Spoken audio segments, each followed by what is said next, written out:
I think I should start with the heart.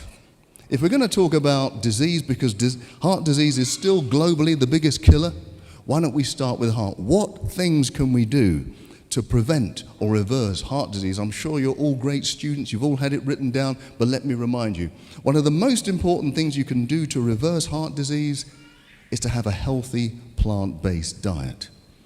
I mentioned earlier that when I was doing cardiothoracic surgery up in Cambridge, heavy work, really heavy work. We had to do 3 of these bypasses every single day, enormously tiring. But what we had to do is open up somebody's chest, stop their heart, link it up to a big contraption, and then try and close them all up again. It was a big, big deal. The person would be in pain for months. They'd need rehabilitation. And then, at least if it was a successful operation, they'd be alive.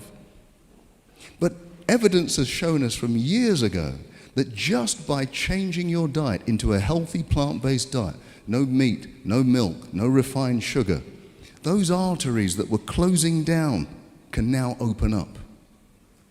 Now, for me, even today, I've been doing this for many, many years. It's still miraculous to me that you can reverse one of the biggest problems in the world in terms of health just by changing your diet. You can get rid of doctors like me, and you can just replace it with a healthy diet. That is amazing, and I commend it to all of you. Some of you may have heart disease today. You may have an appointment to see a doctor in a few weeks or months. I can guarantee you, if you go onto a healthy plant-based diet today, by the time you see the doctor, you may not even need an operation. I guarantee that's true. I've seen it with my own eyes. So that's heart disease. What about high blood pressure? If I was to ask you, do you know somebody with high blood pressure? Everybody would say yes. It's such a prevalent disease. Now, what few tips have I given you to reverse high blood pressure? Well, plant-based diet is absolutely good. You have to exercise. We've seen Teeny skipping along this very stage, demonstrating how we have to exercise. It's brilliant. Water. I think water is one of the simplest things you can do to lower your blood pressure. Remember the example I gave you. If you were swimming in a lake, that's fine. If you were swimming in a lake of honey, that will be incredibly difficult because it's so thick. And that's what happens to your blood. If you don't have enough water in it, it becomes incredibly thick. You then have to use a lot of energy to push that blood around the system. Therefore, your blood pressure has to rise. Here's something though, going on from the plant-based diet, we said that greens do something quite remarkable in our arteries. They get the interior of our arteries to release a chemical called nitric oxide. That nitric oxide opens up the arteries all over. I told you nitric oxide is the active ingredient of Viagra. Okay, I know none of you have heard of it, none of you need to use it, but I can tell you when it comes to things like erectile dysfunction, rather than reaching for the pill, the best thing to do is reach for those greens. And let me remind you, gentlemen, because this is very important, if you have an episode of erectile dysfunction, you're at a high risk of having a heart attack or a stroke in the next 5 years. So rather than just going to the pill, start thinking about changing your lifestyles. Number 3, cancer. What things have we said about cancer? Well, I always tell people, and I've been speaking to a lot of people in the clinics throughout the weeks, if you have cancer, there are certain things that you must do. Cancer loves sugar. You must eliminate refined sugar. Vitamin D is key. You must have high levels of vitamin D. I recommend 20,000 units per day. Along with that, vitamin C, high dose. I have seen with my very own eyes people on high doses of vitamin C having their cancer reversed. We cannot guarantee it. Don't quote me. You can't guarantee it. But I have seen people on high doses of vitamin C have their cancer reversed. And remember, if you do have cancer, you must seek medical advice. I told you earlier during the week that those people who just say, I just want to go the natural route, often they don't survive. What you must do is seek medical attention and do the lifestyle, and then you have the best possible chance of surviving cancer. Medical attention alone does something, but it doesn't do everything. I remember when I used to be in the hospitals, the doctors would treat you for cancer and then allow you to eat the same foods that would cause cancer. That doesn't make any sense. So hospital treatment is good, but match that with lifestyle change, you've got a great chance of getting through, honestly. Now, what else can you do for cancer? I always say you should spice up your life. Spice up your life. Spices are really the keys to a healthy lifestyle too. They're like nature's natural drugs. The more spices you have in your life, the better your cells are going to be. Turmeric, most of us have heard of turmeric. It's a powerful antioxidant. And if you take away the oxidation of your cells, it reduces the risk of cancer. Ginger is like it. It's also anti-inflammatory. Cinnamon is brilliant. Cinnamon, not only does it lower your blood sugar, which if you have low blood sugar, the cancer doesn't grow too well, but cinnamon is brilliant in terms of fighting off viruses. In fact, they discovered this over 100 years ago. The women who harvested the cinnamon bark never got measles, never got tuberculosis. And cinnamon, if you have anybody in your family who has any kind of viral illness, you give everyone in the household cinnamon, it's less likely that you'll get the infection. Cardamom is very interesting because it actually makes you make more natural killer cells. They have a lethal name, but they do an awful lot of good. They're the white blood cells that defeat cancer. Diabetes. How do you beat diabetes? Definitely you need a healthy plant-based diet.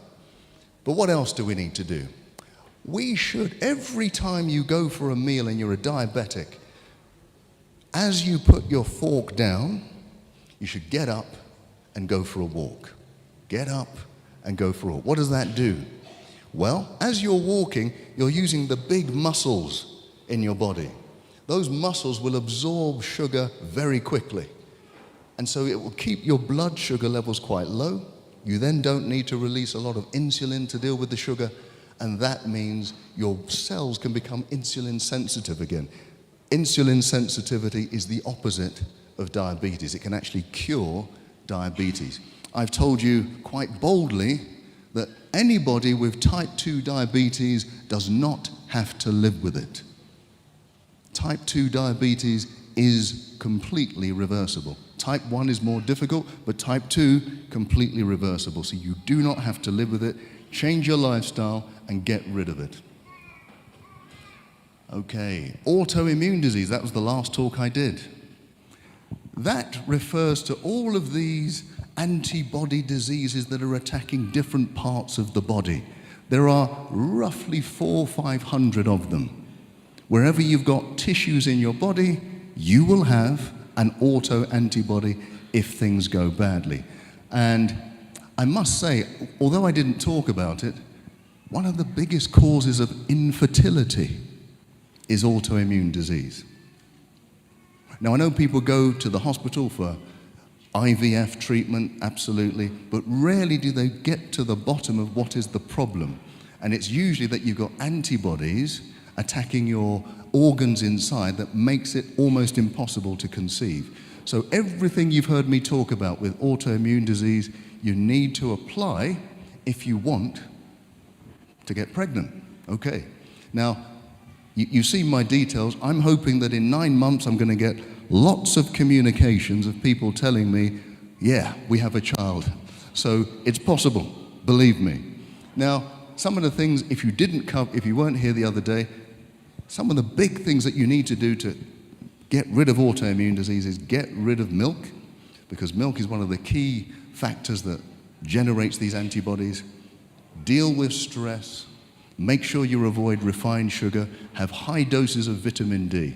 If you do that, you have a great, great chance. A bit like a little boy called Bart Simpson, don't have a cow man. Stay away from the milk.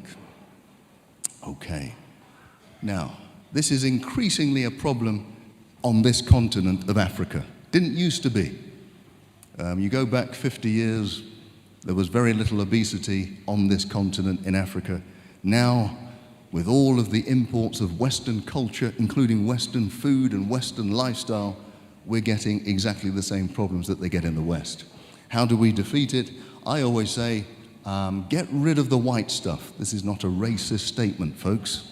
This is not a racist statement. I'm saying get rid of the white rice, white flour, white pasta, and of course that white substance, sugar. You know, sugar, if you look at it from afar, it looks a bit like heroin. And by the way, it activates exactly the same parts of your brain for heroin addiction. That's why giving up sugar can become so difficult. But remember, I did give you some help in overcoming sugar addiction. Remember the Dr. Chitty method, named after some obscure doctor? You remember that? So for those of you who don't remember, let me tell you, when that donut is calling out your name, the worst thing you can do is say, I can't eat the donut. Because if you do that, your brain will just desire it even more.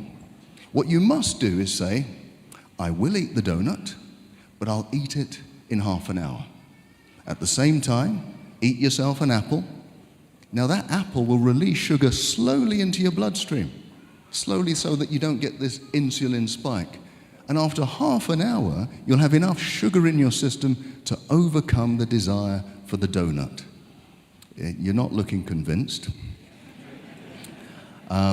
If at the end of the half an hour you still want that donut, do the same thing again. At the end of the day, you may have eaten 5 apples. That's okay, that's your 5 a day, right? But even if you fall off the wagon, even if you succumb to the donut, I guarantee you will eat it less frequently than if you didn't try the Dr. Chitty method. What does Dr. Chitty stand for? Don't resist it, choose to have it, but delay it. Dr. Chitty, there you go. Now you'll remember my name, okay? That's the only reason why I did that for you. But seriously, sugar has been a serious business, especially on this continent. We used to be slaves for sugar, now we're slaves to sugar. We need to get rid of the sugar, absolutely. Now, we must not forget dementia. Okay, some of you understood what I was talking about. We must not forget dementia. Okay, I can hear one person, they've understood. Right, dementia, for me, is now one of the most feared diseases around. When I was younger, a younger doctor, it used to be cancer. But now dementia, losing your memory, losing your personality, nobody wants that. It's a fearful thing. The good news is, and there is good news about dementia, it is a lifestyle disease. It is not random. Now you may have seen studies to say, well, there's a genetic makeup. There is. There are genes for dementia. But there are people who have the gene for dementia who don't get dementia. There are people who don't have the gene for dementia who get dementia. The biggest factors are lifestyle factors. So for example, you will know that if you have high blood pressure, that's a risk for dementia. If you're obese, if you're diabetic, and the biggest risk is long periods of stress in your adult life. If you do not know how to manage stress in your adult life, that is the biggest risk factor for dementia. So we're going to need to know how to manage the stress. We're also going to have to change our lifestyle, make sure we have the right diet. There's been lots of studies done. On this continent, actually, there's been a Nigerian study which showed that the more berries you have in your diet, the less likely you are to have Alzheimer's. It's even more significant than that. They have showed that if you have dementia, early signs of dementia, you go onto a healthy diet, have lots of berries, you can reverse up to 90% of the symptoms. Now maybe you've never heard that before. Because most people think, once I've got dementia, it's just a long road down to ruin. That's not true. If you are diagnosed and you change your lifestyle, you can reverse up to 90% of the symptoms of dementia. Talking about stress, we spoke a little bit about depression and anxiety and stress. What little signs can I give you to help? Well, remember what we said. There are triggers for depression. There are triggers for stress. And the big ones are debt, divorce, disease, and death. Now, we can't avoid some of them, but when they come to us, the best thing to do is to not hide away and keep it to yourself. The best thing to do is to get help quickly. The quicker we get help, the quicker we understand that we're not alone, that other people are going through exactly the same thing, the quicker we can cure ourselves or head off depression. What else do we need to do? If you're depressed, you might find it difficult, but one of the ways to break that cycle of depression is to get into some physical activity, whether it's going for a walk, a run, a swim, whatever. Maybe you need somebody to encourage you to do it, but it will break that cycle of depression quicker than just about anything. The next thing you can do is do something, even if it's small, for somebody else. That sounds strange. You're depressed. Why am I going to do something for somebody else? Well, we have shown through scientific endeavor that by doing even a small thing for someone else, it takes your mind off of yourself. And that can break that cycle of that spiral of self-thought. So the more you can do for somebody else, even if you don't feel like it, think of it as if you're doing something for yourself when you're doing something for somebody else. Being kind to somebody else is actually being kind to yourself. What else? I mean, we have to know how to heal from depression, and we've talked about it a lot. Forgiveness. The quicker we can start to forgive ourselves, forgive others, if you're able to do that, it is a quicker release from the grips of depression and stress. Every study I've seen in the last 10 years has an element of letting go of past trauma, of past hurt. The quicker we're able to do that, the greater the chance we're going to be free from depression. And we want to be free from depression. Because in fact, even at the heart of most of these diseases that I've been talking about is a level of stress. Stress makes every disease worse. It doesn't improve one disease.